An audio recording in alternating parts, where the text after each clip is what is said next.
fantasy short stories. Of Portals and Portents by Lesley Herron. Chapter 31, Bavy Night.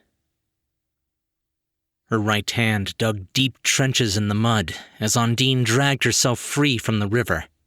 She crawled a short ways, her other hand wrapped tightly around the Queen's good forearm before flopping onto her side to catch her breath. She relaxed those fingers, relinquishing her hold, and shifted around to inspect her ward. "Your Majesty." She sucked in a raspy breath, coughing around the bite of bitter air it brought to her throat. "Are you all right?" The Dryad's words were like a million mosquitoes humming angrily in Pyra's ears. Her mind was slow to react. She couldn't stop her hand as it drifted to the spot on her neck where her husband had grabbed her. Undine reached over and shook the woman gently, peering into those golden eyes. "Are you all right?" she repeated, this time with more urgency, to which Pyra responded with a long, slow blink before her body began to shudder. "Shook," Undine growled to herself as she sat back on her thighs, freeing her hands. "Forgive me, Your Majesty." She let loose a slap across the Queen's face. "Ow!" Pyra blinked, forced back into the moment by the pain radiating out through her cheek. Her fingers moved up to touch at that spot now, and she focused her eyes on the Dryad. "What the hell was that for?" "I needed to know that you are still with me." Undine sighed, relaxing her body for a moment as she looked over her shoulder. The river had carried them half a mile downstream before she had been able to snag herself on some debris and haul them both ashore. "I'm fine. There was no need to slap me." Pyra said these words, but they tasted a lie in her mouth. She was not all right. That look she had seen in her husband's eyes was haunting. Elias, was he? That was not Elias. Undine moved her hands to the Queen's shoulders, helping her sit upright. She let out a tense breath, feeling it shake across her teeth. "That was Rivaria. She paused to look down at the mud beneath her. "I apologize for acting so rashly. I saw you in danger, and—" The rushing of the river behind them filled the silence until it became too heavy to bear, and her shoulders slumped, forcing her to bow her head a little lower. "I'm sorry." "Please." Pyra moved her uninjured hand to the Dryad's shoulder. "Undine, I have always trusted your judgment. The incident in the desert was just that, a reaction of fear and sun-sickness. We had both nearly died just prior." She sighed and leaned her forehead against the woman. "Neither of us was in the right state of mind. You have always protected me. I apologize for having forgotten that." She was not used to these emotions, and Undine could only think to hesitantly pat the Queen on her back in return. "Apology accepted. Though, should he still be in there, I doubt Elias will forgive me as easily." Pyra didn't need the Dryad to utter these words aloud. She had seen the small vines sprouting from the gashes on his face and that devilish shade of purple in his irises. She closed her eyes, steadying herself lest she burst out in tears. "What should we do? The scholar has reached Ebra. There are cities filled with soldiers, and Rivaria has awakened. I have only one course of action now." Undine removed her hands and let them fall heavy to her sides. "I have to return to the Enshrined Wilds. The Wild Queen must be notified at once." Pyra's eyes snapped open, and she sat bolt upright. "You're leaving?" "I have to, Your Majesty. Ancient forces sit at the doorstep of the Cradle of Magic. The Wild Queen's domain is in danger, and the stakes are greater than you know." Undine climbed to her feet and bowed, holding herself there for a moment. But Should you wish, you may accompany me? When her guardian straightened up, she offered a hand down to help Pyra out of the mud. She could see the conflicting emotions on the Dryad's face, duty-torn between two tasks. But as she steadied herself on her own feet, she could hear the feral screams of her once husband, even at this distance. I don't think I can join you. Not yet. If you are going to confront Elias, I suppose... No.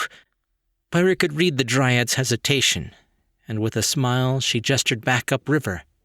I need to see that our companions are safe, Vel and Varen, as well as the others. She let out a small chuckle. I was sure I even saw Barry. Undine bit her lip. Very well. I will stay a little while longer to help you get to them. Go. As cantankerous as he is, I'm certain Vel wouldn't let anything happen to me. Pyra chuckled again. And Varen is there. I know he'll keep me safe. She moved and embraced the other woman in a one-armed hug. Thank you for everything. Her breath caught in her throat. Undine was ever a servant of her duty, to protect those of the Folkgrave line. And that was all anyone in Bastion Hall ever saw her as. A warrior, a servant, a foreigner. Back home was no better. She was nothing more than a bastard outcast.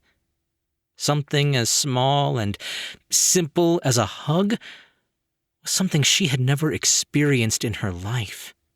It made her chest swell with delight, and tears began to form in her eyes. She shook the sensation from her head and returned the gesture, embracing the Queen carefully for several seconds before she pulled away and fled. I shall return as soon as I can. Be safe, Your Majesty. Pyra watched the Dryad until she faded from the gentle glow of the illuminated shield around the city of Avis. Her fingers absent-mindedly returned to her neck, and she turned back upriver. It was sure to bruise, but that was not the pain that hurt her. Her soul ached for the lie she had just told, and for what she was about to do. I can't find a pulse. Winter pinched the middle of the man's fleshy wrist, concentrating as he struggled to find any proof of life. What? Piper shuffled next to the cyborg and shook him. Again and again she tried to wake him, but his head only lolled around, limp and unresponsive. Wake up! Her vision was blurred now, as fat tears began to leak from her eyes. Just days ago, she had been on her way to be the hero, to save the day. And now, she had lost Chester. Her home was enveloped in a bright, golden shield of energy. The High Inquisitor was possessed by something evil. And now, her best friend was... Her everything was falling apart at the seams, the weight of it too heavy for her shoulders alone, and she couldn't hold it in any longer. Wake up, damn it! Her fists fell weakly against his chest as she abandoned her efforts to wake him up and fell back on her rump and sobbed. She moved to bury her face in her hands as she released a wail of anguish. Atticus, who had been checking the contents of Varen's leather satchel to make sure it was all still there, looked up at the sound of his sister's wailing. Piper? When she didn't answer him, he set down the bag and moved over to her. Piper? He repeated, his voice low with concern as he reached out for her. He wasn't ready for her to fling herself onto him, wrapping him tight in an embrace. She sobbed against his shoulder, tears flowing down her face as Piper let free all the agony that had been building inside her for the last 7 days. We never should have left the city. Maybe... She sucked in a deep, shuddering breath and started again. Maybe if we hadn't, they would still be alive. Atticus looked confused. What? They can't be dead. Winter put up a hand. Hang on now. I didn't say none of that. I just said I couldn't find a pulse. He shuffled around, squaring up beside the man and reached down to pinch shut the nose. "I'm certified in CPR. Well, I was, back when I was in Cub Scouts. But I'm pretty sure I still remember how." He flashed a toothy smile before he leaned over and blew a breath of oxygen down into the other man's lungs. For the second time in the span of 7 days, Vel awoke to the panicked sensation of air being forced into his body, and he shot up. His forehead made contact with the face of a scruffy-looking man, and the two shuffled away from one another, muttering and spouting curses. "You scared the living hell out of me, you big, dumb idiot!" Piper threw herself at the cyborg, half hugging, half pummeling him with angry little punches. "We couldn't find a pulse." "I told you he couldn't be dead." Atticus let out a tiny chuckle and patted his sister on the shoulder. "Vel doesn't have a heartbeat because he doesn't have a heart." Still rubbing at the knot on his forehead, Winter glanced over at the boy with a questioning lift of his brow. "Damn, that's a cold thing to say about someone who almost died." "I meant literally." Atticus shrugged. "His heart had to be replaced with a hydraulic pump system to help support all the rigors of his cybernetic body, as well as increased adrenaline output, lung capacity, and—" Not bothering to listen at all, Piper latched her arms tight around the man. "Don't you ever do that again!" Still struggling to return normal breathing to his lungs, Vel glanced at his surroundings. They weren't by the shore anymore, the rushing of the river faint against his ears, but further into the shadows of the forest that had once been the edge of Avis. Everything was illuminated by the soft glow coming from the main city, and he could tell the kids were unharmed. He breathed a sigh of relief and wrapped his arms around Piper, pulling her in close. "It's okay. I'm here." Vel laughed as Atticus, not wanting to miss out on the rare opportunity for a hug, threw himself in without an invite. He wriggled out an arm to embrace the two of them, and they remained in the sanctuary of that moment for several minutes. As Atticus chattered away, regaling him with highlights of their adventure, Vel rubbed at Piper's back, doing his best to calm and reassure her. His vision flickered, but he ignored it. He had reactivated Amy when he had seen Elias. A bad idea. But with the warnings flashing on screen, he knew he would have to return her to safe mode, and soon. But it could wait. This was too important. Whoa! Slow down! Evan tossed his hands in the air, waving them furiously. "I can't understand you when you're talking that fast." Herron let out a silent growl as he balled his hands into fists. There were a million emotions flowing through his veins, and it frustrated him to no end. He needed to check on his brother, needed to find Pyra. Why his otherworldly twin wanted to cave in his face, what that bright, luminescent glow was coming off the river, and, above all else, he wanted to curl up in a little ball and pretend none of this was real. Despite his best efforts, Herron still couldn't get his voice to return. He took in a deep breath, forcing himself to calm. Time was not on their side. First things first, he thought. Start at the beginning. He needed to explain what happened to him after they were separated in the school. He wiped the palms of his hands on his shirt and started over, signing, "Eric, Elias, and Atlas are the ones who came for me." Evan could tell Herron was anxious, even as he struggled to slow his hand movements. "Okay, wait, so Atlas was there?" Behind them, the bear's tiny ears wiggled in their direction. He looked up and pushed his way over to them, his eyes fixated on the prince. "Billy's looking for Atlas. Do you know where he is now?" Evan nodded to his oversized friend. Herron's shoulders slumped. With everything he had just gone through, it hadn't even occurred to him why the bear had suddenly appeared. He began conveying what had happened while his mentor translated. "He says that Atlas was using some sort of tracking spell to find Atticus over there. Then they started arguing when they didn't see him. Elias showed up, the place exploded, and... Herron hesitated, casting his eyes to the ground before moving his hands out in front of him, one palm up and one palm down, and reversed them. Evan's expression sank. Are you sure? Barry shifted his gaze between the two. He didn't understand a lick of sign language, but he didn't need to know it to not like the feeling that hung in the air. That hand gesture felt wrong, and he grunted, baring his teeth. Herron nodded. There had been no sign of the Arcanist after the blast. Placing a hand on the bear's muzzle, Evan drew in a deep breath as he looked down. I'm sorry, buddy. Atlas is gone. In 3 little words, Barry's world came to a shattering halt.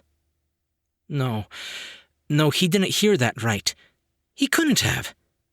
But the 2 faces peering at him, with their heartbreak and pity, told him it was real. The vibrant colors, illuminated in the night, faded to gray, and he slumped heavily to the ground. He was one half of a duo, the logic to the chaos, 2 peas in a pod, and now alone. He let out a whine as he realized he had been too late. He hung his head and felt Evan wrap his tiny arms around his nose. He grunted and rose to his feet, shaking off the gesture. He needed to be alone for a while, and he ambled to the dark edge of the forest. Evan watched the bear go, understanding his need for solitude, but he wasn't sure if Barry would be all right. He stood there in silence until someone called out behind him, Hey, short stuff. He turned to see Vel walking unsteadily towards him, supported by Piper. He may have hated such nicknames, but it felt good coming from a friend. Evan smirked and pointed up at him. Long time no see. I was worried you were never gonna come back. But don't worry. He flashed a wide smile. The tab's still running. Vel was about to make another quip, but his train of thought turned to white noise as he locked eyes with his doppelganger. It was like looking into a mirror to the past. He recognized that same shy and innocent face he had once worn himself. The world hadn't abandoned this man yet, so he was neither broken nor jaded. There were 100 things he would have told himself at that age, warned him about all the choices he could have made differently, and it made Vel's blood boil. With a shock, he realized he was jealous, and he frowned at that new emotion. But he was brought back to the moment when Piper moved between them. Vel, Herron. Herron, Vel. Now play nice, you two, or you have me to deal with. Vel chuckled dryly. No more fighting, I promise. He turned to Evan. It's time to go. We gotta get someplace safe before Elias comes back. Clapping his hands to grab their attention, Herron shook his head violently. Elias is not the immediate threat, he signed, keeping his hand movements slow and steady. Oh, right. Atticus scrabbled over to the leather bag that sat forgotten in the dirt. The prince isn't deaf, so don't yell at him. You only make that mistake once, trust me. He began rummaging around, moving the books aside until he found the tiny stick of damp chalk at the bottom and pulled it and the slate free. He's mute, and we don't know how to... Vel held up a hand and stepped away from Piper, standing firm on his own 2 feet. It's okay. I know how to read sign language. Long story. Even though this was a different world, the gestures were strikingly similar to what he had learned. Unsurprising, since even the spoken language had been the same as his own. And he watched as the prince described how Eric had been using Atlas to find the boy, and then Elias's arrival. An explosion, their flight through the city, Elias having moments of lucidity, and Eric's obsession with going back in time. Vel's face hardened with every passing moment. "Dude," Evan shook his head. "I mean, I know Eric's smart, but seriously?" Indecision battled within him. Vel closed his eyes, releasing a deep sigh. It would be so easy to leave. He had the kids and a portal device. They could disappear to the other side of the world if he wanted. But when a flicker of black raced across his interface, his sigh turned into a growl. He needed to be the one to deal with Eric. They wouldn't be truly safe until he did. He locked eyes with his twin once more. "Where is he?" Herron hesitated before he ran his pointer finger vertically up the flat palm of his other hand and then gestured to the massive shadow behind him. "Okay. He's in the tower. Got it." Vel shifted around. "Change of plans. Piper, you and your brother go with—" "No!" She took a step back. "You're not running off on your own again." "Listen, in order for me to deal with Eric, I need to know that the two of you will be okay."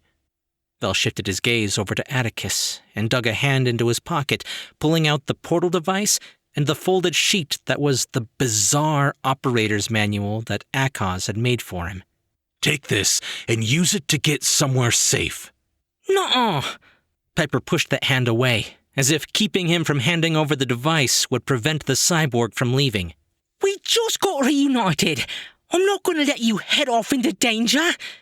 She swung a hand out around her, gesturing off to all those who were lingering in the pale glow from the illuminated city. "We have a bear, the best mercenary money can buy, a prince, and a former Cub Scout." "Once a scout, always a scout." Winter flashed a toothy grin. "For what it's worth, I agree with the girl. As the motto says, be prepared." "Wait, what?" Vel cocked a brow as his gaze shifted over to the man that had so inadequately performed CPR on him. The toothy grin tried and failed to send a shiver down his spine. "Well, that does explain the smell of wet dog." He clicked his tongue against his teeth as he looked back at the girl. "Why are you traveling with the lichen?" Piper pinched the bridge of her nose before holding out a warning finger as she could all but hear the popping sound of Winter's ego. "Not now, Fido." She glanced back up at her friend. "Please, don't abandon us out here to deal with a problem on your own. Not when we can all help you with it. I can fight." His vision flickered, and another large red warning flashed on screen. He had precious little time before he was forced to return Amy to safe mode. Vel steadied himself with a clap on the girl's shoulder. "Piper, I know you're worried, and I know you can fight, but what if something happened to Atticus? Or what would he do if something happened to you?" "And what would either of us do if something happened to you?" Those words hit him directly where his heart used to be, and he shuddered at the thought. It was eerily close to something he had already been thinking himself. He choked it down with a shake of his head. "I've faced worse than my brother." Vel smiled and straightened up, sliding his arms free from his beloved red duster. One hand offered the boy the portal machine and paper, while the other gifted Piper his coat. "I'm going to deal with Eric. Alone." Piper winced at the deliberate enunciation in that word, but accepted the red coat. "Why are you giving me this?" "That way you know I'll come back." "Are you having a laugh? You never come back for your coats." "Maybe, but I always come back for you." He gave her a crooked grin and then hugged her once more before pulling Atticus in. This embrace lasted only for a moment.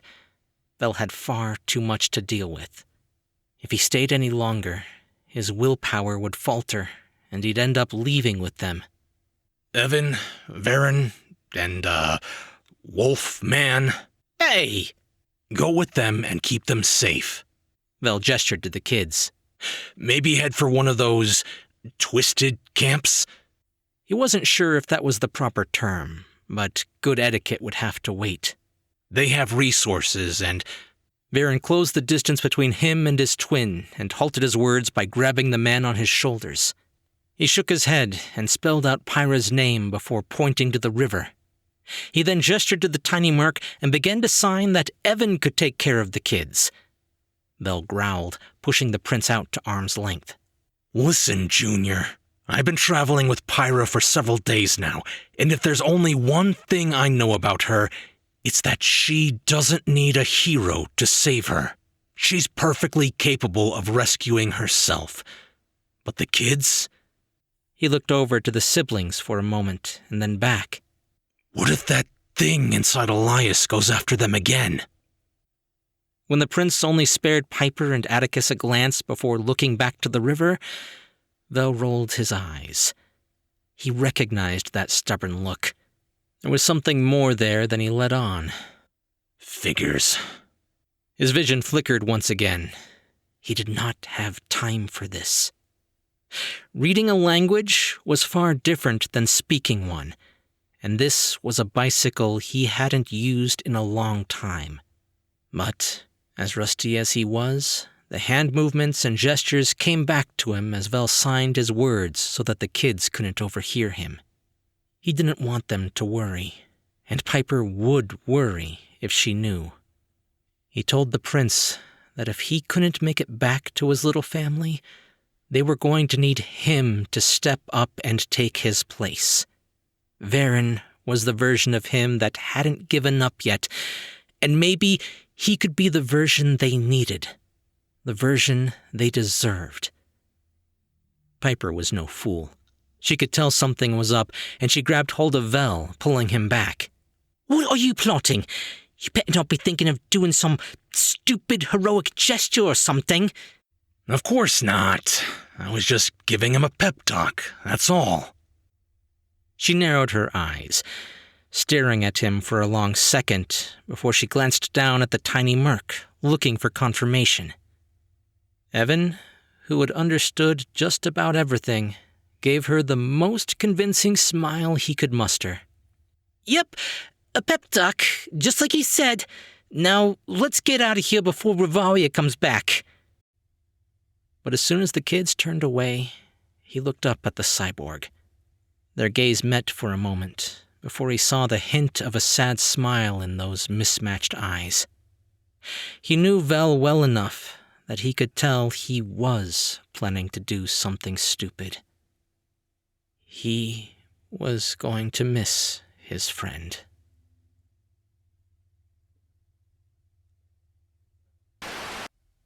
We thank you for joining us for this chapter of the novel of Portals and Portents, Book 4 by Lesley Herron in this ongoing series available here on Tall Tale TV. You can find links in the description to where you can listen to all her books and novellas, with new chapters appearing as they are being written and recorded. Hey, dog boy, man. The name's Winter? Yeah, whatever. Come here a second, will ya? Yeah, sure. What's up? First of all, I have no idea how one of your kind got into the middle of Magic World. My kind? But if you try and turn any of my friends into one of you, we're gonna reenact Ol' Yeller. Got it? First of all, wow, one of you? And second, how uneducated can you be? Lycanthropy doesn't work that way. Lycanthropy? What the hell are you talking about? What are you talking about? I can smell the nutritional yeast coming off you like bad aftershave. If you're not a veggie wolf, then I'm the Queen of England.